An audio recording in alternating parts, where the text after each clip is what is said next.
सम्मानीय सभापति महोदय, पूज्य गुरुजी गुरुमा वृंद, एठारे उपस्थित मोर सान बड़ भाई और भौणी माने एही पवित्र स्वाधीनता दिवस रे मते किछि कहिबार सुजोग मिलिथिबारो निजको धन्य मने करूछि। आज होउछि अगस्त 15 तारिख 2024 मसिया आम देशर 78तम स्वाधीनता दिवस। आजिर एही पवित्र दिवस उपलक्षे मोर समस्तंकु अनेक शुभेच्छा और शुभकामना। विदेशी शासन कबलरू देश माँ को रक्षा करिथिबा स्वाधीनता संग्रामी मानक श्रीचरण रे मोर कोटि कोटि प्रणाम। आम देश भारत को स्वाधीन करिबारे बहु संग्रामी मानकर अवदान रहिछि।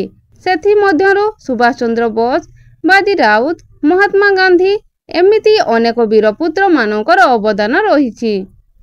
स्वाधीनता संग्रामी मानकर स्मृति को मने रखिबा पई आमे एही दिवस पालन करि आसुछु। आम देशर प्रत्येक लोक जातीय पताका तले छिड़ा होई जातीय संगीत गान करी स्वाधीनता दिवस पालन करती। एही दिनटी आम पई गर्व और गौरवर दिवस। एतिकी कही मु मोर वक्तव्य समाप्त करुछि। जय हिंद।